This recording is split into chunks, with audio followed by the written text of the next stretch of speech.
adjusting my... I don't know about you, but I find it really annoying when you have big socks and they don't quite fit your foot, so they're always like swiveling. Hello everybody, and thank you for finding time in your day to stop by in Vienna. I came back from Taiwan 2 days ago and it was the experience of a lifetime. I recorded so much footage and I've absolutely no idea how I'm going to compile that into a video. I don't know if I'm going to do a voiceover or try something different and commentate along the way. I'm very, very unsure. But I'm a huge advocate of snacky snacks. And I absolutely love going to different places and picking up different snacks, crisps, chocolate, sweets, whatever, you name it, so I can have an experience and try something that I cannot find in my own country. So I brought back a whole selection of snacks from Taipei in Taiwan. I was there for work, and my plan is to have a bit of a taste test in this video and share with you some of the things that I learned whilst I was in Taiwan. So it's a lemonade journey on both accounts, you might say. Trying some snacks I've never tried before, and also sharing with you the things that I learned undertaking a brand new experience where fear was definitely a factor. I'm not sure what to start with. I feel like the one that fell out of the bowl might be the one that wants to be tasted first.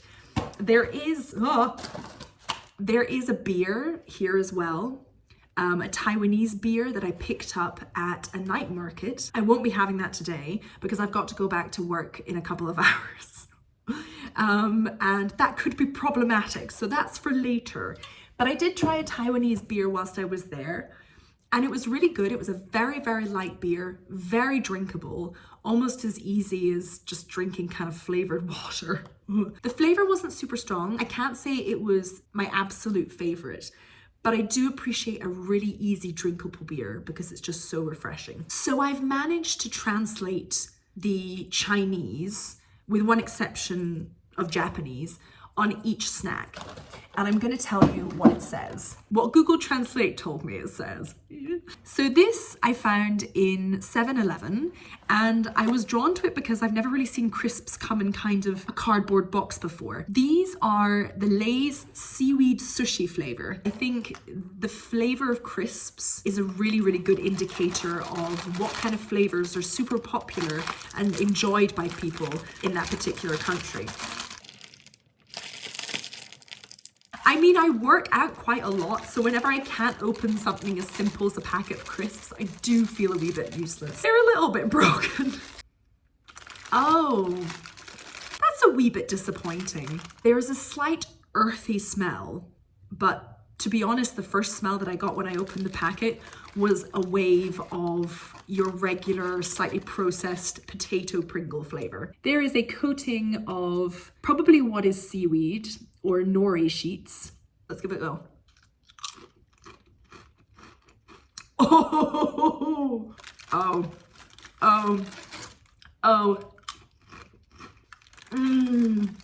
I have so many snacks to get through, and I promised myself that I'd only eat a few of everything, but these are so Moorish. I think there's definitely some MSG or some flavor enhancer within them because there's a really strong sweetness, and I also have the desire to just keep smashing them into my mouth. What I found in Taiwan was that it was pretty common to come across a salty type snack that had a sweetness to it.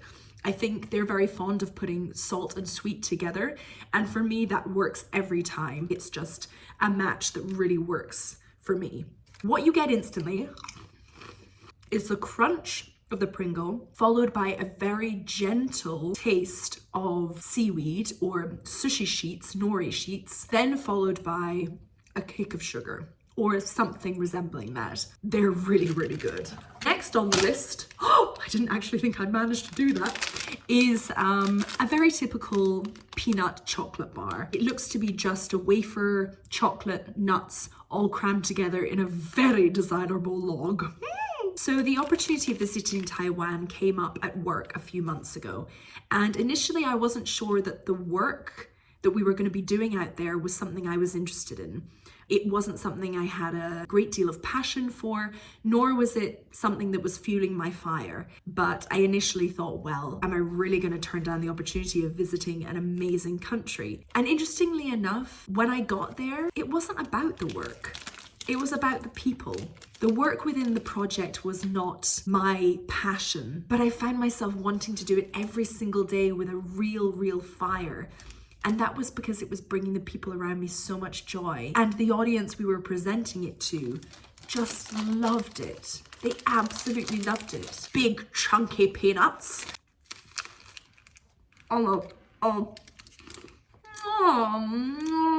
You know, that's not my favorite.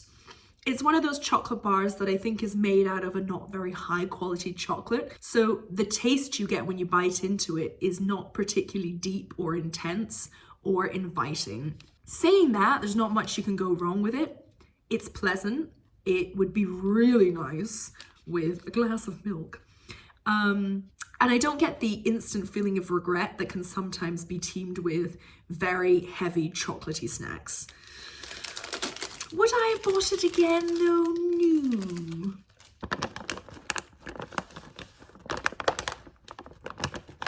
So number three on the list are some Lays. This actually translates to Lays, the ultimate pan-fried scallops, which I think is a much better description than scallops flavor, but there you go. Fishy crisps are something we don't really have in Western countries, I find. I've tasted a few Korean crisps with shrimp flavor, but other than that, we don't really have fishy snacks. It's not something that is very popular within the Western market, I would say.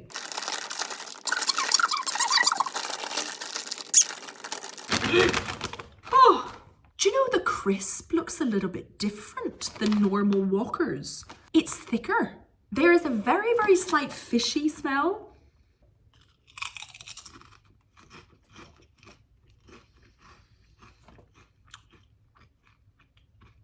Whoa.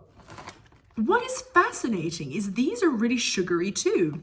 There is a slight fishy taste, but it's a lot more on the side of seafood rather than just a cod fillet, you know? But I couldn't tell you how I know that.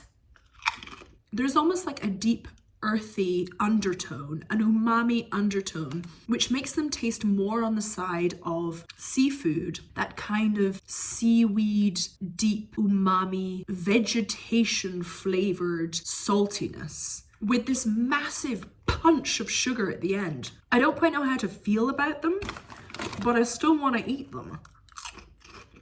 And now I really want a beer. You know, I think the sugariness kind of makes me think of that beautiful buttery caramelized top of a pan-fried scallop. I've been thinking a lot about decision making recently. How do we make the right decision? How do we know that it's going to suit our lives? How do we know that we're not making a huge mistake? I honestly believe that life is not truly being lived if one worries so much about whether one's making the right decision or whether the experience is going to be worth it. This holiday had a lot of firsts for me.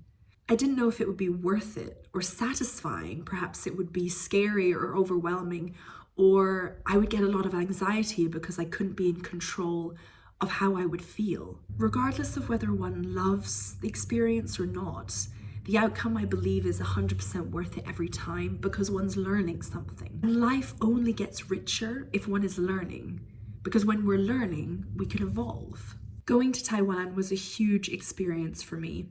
I was scared of the unknown.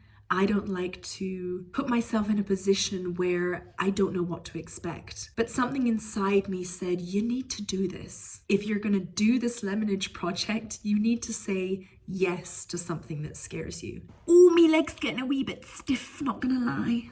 But before I tell you more about what I learned in Taiwan, here is the next snack. Now I have to apologize because I bought these thinking they were Taiwanese and I think they're actually Japanese. Lots of bright red strawberry pulp, squishy strawberries, which is a way better description than just strawberry. Wow. Oh my gosh, that's taking me back to Nesquik strawberry milk. Oh, now I really want a milkshake. Oh. Why don't you come up and see me sometime? Oh yeah. Oh yeah. I should have got about 15 boxes of these. It's just everything great on a stick. Hands down, I think those might be my favorite of the bunch. Up next, these may look very, very familiar. Doritos. They are a cheese flavor, but the reason I got them is because the English says that they are nacho cheesier flavor. The Chinese translates to super strong cheese flavor, which I think is pretty straightforward. So let's give them a go. I mean, they're great. They're a cheesy Dorito. I'm not sure I would say they're any cheesier, but they're really darn good. So what did I learn in Taiwan? Lots of things. I came back 2 days ago, so I'm still processing a lot of what went down. But here are the things that I learned. Number one, long-haul flights are really not that bad. I have memories of 8-hour car journeys when I was a child being really intense and really irritating because all I wanted to do was get out and move. And so I was really worried about a 13-hour flight. It really wasn't that bad and it was so worth it. Number two, there is compassion everywhere in the world. Number three, we aren't all that different. A language barrier is not such an important thing. I think the way we connect and we speak to one another and communicate is through charm and humanity. Christina and me would write out sentences on Google Translate and then play them when we were ordering a coffee or cake or anything like that. We had the loveliest interactions. There was warmth and there was kindness that was so palpable. Number four, if we encourage ourselves to take on a challenge, both the body and mind will rise to it. Number five, something I do for myself does not mean I'm selfish. Number six, finding a way to get out of one's day-to-day grind and normal rhythm brings so much humility. Being back in Vienna, I am so grateful for everything I have. I'm grateful for the peace. I'm grateful for my apartment. I'm grateful to have a roof over my head, for my job, for my friends, for my family. Going to Taiwan meant that I could see another part of the world that I never dreamed I would ever see. The trees are different. The buildings are different. The way people go from one place to another is different. The rhythm is slower. They're more patient. They're more respectful of one another. They give space and time to one another, more so than in some cities I've seen. So for our last snack, we have something that says silver snow on the front. I have no idea what this is. It's a cracker of some sort, and it also has a little bit of a white snowy covering on it. Ooh, fishy. That's really nice. It's just a simple, slightly fishy rice cracker, but with a bit of sweetness on top. Hey, there you go. It's the way of Taiwanese snacks.